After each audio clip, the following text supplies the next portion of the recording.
आमच्यातलेच मागच्या सरकारमधले हेच अर्थमंत्री होते। पहिल्याच कॅबिनेटमध्ये कर्जमाफी घोषणा झाली होती, हेच अर्थमंत्री होते। तिकडे गेल्यानंतर भाषा बदलली अजितदादांनी। आता कशाची माहिती घेता? का नाही करत शेतकऱ्यांचं सरसकट कर्ज माफ? नाही अध्यक्ष महाराज, जे मी सातत्यानं बोलतोय त्याला आपण दुर्लक्षच करताय अध्यक्ष महाराज। जवळपास 2 प्रस्ताव आपण या ठिकाणी एकत्रित करून विषय मांडलेले आहेत अध्यक्ष महाराज।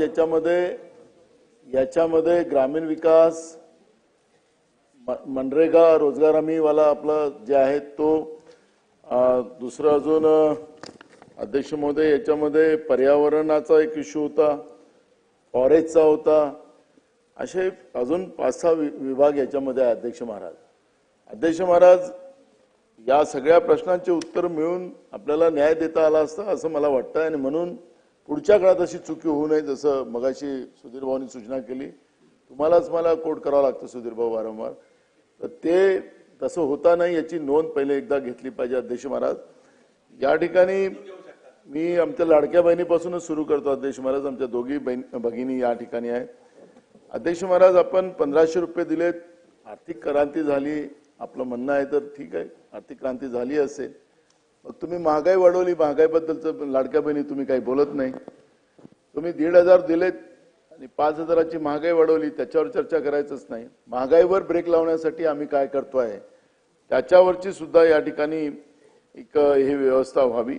पण हा तुमचा विषय नाही आहे, अर्थमंत्र्यांचा आहे।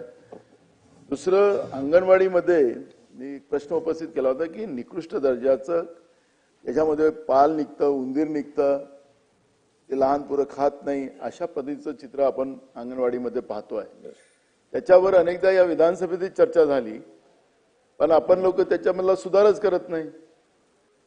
तो एक प्रश्नाचं उत्तर मला आपण दिलं पाहिजे। बाकी तुम्हाला अजून खूप विचारायचे प्रश्न होते, पण मला आता त्याच्यावर विचारायचं नाही, पण त्याचं एक उत्तर मला या ठिकाणी पाहिजे। सौर ऊर्जाचं आपण सांगितलं, आपल्याला माहिती असेल की आपण 6-6 महिन्यापासून 1-1 वर्षापासून शेतकऱ्यांनी आपल्या सोलर पंपाचे पैसे भरलेले आहेत आणि त्याला अजूनपर्यंत आपण ते पंप लावून दिलेले नाही। तुमच्या कंपन्या काम करत नाही आणि शेतकऱ्यांनी पिकं लावली। त्यांनी पिकं लावल्यामुळे मग त्यांनी लाईनवरून आकडा घेऊन आपलं लाईन घेण्याचा प्रयत्न केला, त्यांचं पीक तसंही मरत आहे, त्यांच्यावर उलटा दंड होत आहे। वरून आपण सौर ऊर्जा योजनेमध्ये जी काही अट मांडली की बाबा 2.5 एकर जागा असेल तर तुम्हाला इतक्याच पंपाचं घ्यावं लागेल, 3 HP वर असेल तर ते, अशी जी अट आहे ती अट शिथिल केली पाहिजे। कारण की आपला 2.5 इंचीचा जो पंप असतो तो पाणीच काढत नाही आणि त्याच्यामुळे शेतकऱ्यांना जो त्याला अतिरिक्त पैसा खर्च करावा लागतो ते शेतकऱ्याची ऐपत नाही। पहिले शेतकरी आर्थिक कमजोर आहेत आणि म्हणून आपण ती अट लावलेली आहे, ती अट आपण शिथिल कराल काय? म्हणजे शेतकऱ्यांसाठी योजना आपण राबवत आहेत तर त्याच्यामध्ये ती अट आहे महत्वाची आणि या 2.5 इंचच्या पंपानं पाणी जोडलं जात नाही आणि शेतकऱ्याला त्याचा फायदा होत नाही आणि पर्यायनं मग तो पुन्हा विद्युतवर जातो आणि मग आकडा टाकतो आणि तिथंच मग अजून पुन्हा त्याला अडचणीत यावं लागतं। आपण सांगितलं की दाऊसला आमचे मुख्यमंत्री महोदय गेलेत, मागचे पण मुख्यमंत्री गेलेत।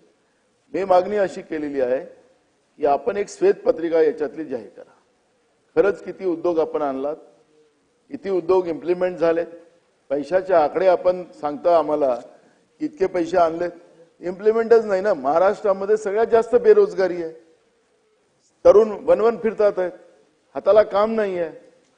त्याच्यामुळे आपण एक श्वेतपत्रिका जाहीर करा की नेमकं या दाऊसमध्ये जाऊन राज्याच्या जनतेचा पैसा खर्च करून आपण दाऊसला गेलात आणि तिथून किती इन्व्हेस्टमेंट आणलं, किती इम्प्लिमेंट झालं आणि त्याचा फायदा किती झाला, किती रोजगार निर्मित झाले, त्याची एक श्वेतपत्रिका आपण जाहीर करा। नुसता आकडे सांगू नका। तुम्ही ग्रामीण भागातून येतात, त्या ताई तुमच्या कॅबिनेट पण त्या आपले मंत्री, कृषी मंत्री सगळे आपण ग्रामीण भागातलीच लोक। नेमकं आज ग्रामीण भागामध्ये रोजगाराची परिस्थिती काय निर्माण झालेली आहे? लोंढेचे लोंढे शहरात येतात आहेत, मुंबईला राहायला जागा नाही, ते कुठेही आपल्या नाल्या काठावर झोपतात, अशी परिस्थिती आहे। आयुष्य किड्या माकोड्यासारखे जगतात आहेत तरुण पिढी आणि म्हणून आपण जे दाऊदचा वारंवार उल्लेख करताय तो बिलकुल तुम्ही गेला असाल, तिथून उद्योग आणले आहेत, तुम्ही उद्योग आणले, त्याचं मग मागच्या मुख्यमंत्री आणि आताच्या मुख्यमंत्र्यांची इम्प्लिमेंटेशन किती झालं त्याची एक श्वेतपत्रिका आपण जाहीर केली पाहिजे, ही मागणी माझी आहे, ती आपण केली पाहिजे. दुसरं महत्वाचं आपण आरोग्याचं सांगितलं. आज खरं तर तुमचा जो टेक्निशियन नाहीत हॉस्पिटल्समध्ये, तुमचे नर्स स्टाफ त्यांचा तो प्रॉब्लेम आहे. डॉक्टर आहेत तर ते काय करतात ते तुम्हाला माहिती आहे. हॉस्पिटलच्या इमारती आता आमच्या इथं 100 कॉटचं हॉस्पिटल आहे, ते गेले 3 वर्षापासून बनत आहे. त्याचं कारण काय, याला आम्ही हुडकोमधून घेतलं. सुधीर भाऊ, बजेटमध्ये आपल्याला माहित होतं काय अडचण येणार, हुडको आपल्याला पैसे देतं. मागच्या याच्या काळामध्ये अशी परिस्थिती झाली की ते हुडकोचे पैसे आलेत वापस गेलेत, पण ते दिले गेले नाही. कारण की यांच्या आरोग्य विभागाकडून मग बांधकामाकडे येतं, ते डायरेक्ट बांधकामाकडे येत नाही, ते यांच्या विभागाच्या माध्यमातून येतं. आरोग्य विभागामध्ये काय झालं तर आपल्याला माहिती आहे. माझा सवाल आहे की त्याला ते पैसे तर आपण उपलब्ध करून दिले पाहिजे. साकोलीला 100 कॉटचं हॉस्पिटल चालू आहे, त्याला गेले 2-3 वर्षापासून पैसे आपण दिले नाहीत आणि कॉन्ट्रॅक्टरनी काम बंद केलं, अशी परिस्थिती आहे. या ठिकाणी आमचा एक प्रश्न असा होता की 108 रुग्णवाहिका खरेदीमध्ये झालेला गैरव्यवहार, त्या काय झाल्या, त्या कुठे आहेत रुग्णवाहिका? ते सफाईचं आपण एक काढलं होतं 638 कोटी रुपयाचं, त्याचं कंत्राट आपण 3190 कोटी रुपयाचं कंत्राट पुण्यातील एका साफसफाई केंद्राला याला दिला होता. त्याचं काय झालं? ते सगळे प्रश्न आम्ही विचारले.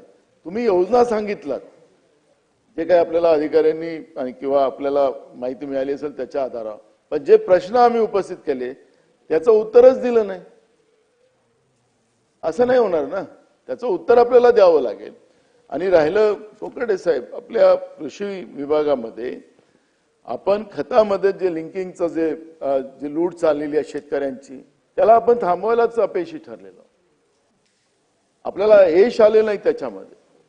शेतकऱ्याचं सातत्यानं लूट या खत लिंकिंग मध्ये केलं जाते, त्याला आपण केलं नाही. नैसर्गिक आपत्तीमध्ये जो मागच्या काळात नुकसान झालं त्याचे पैसे अजूनपर्यंत मिळाले नाहीत. ते केव्हा पैसे देणार? आता 31 मार्च आता जवळच आलेला आहे. शेतकऱ्यांना पैसे भरायचे बँकेचे, पैसे आणणार कुठून?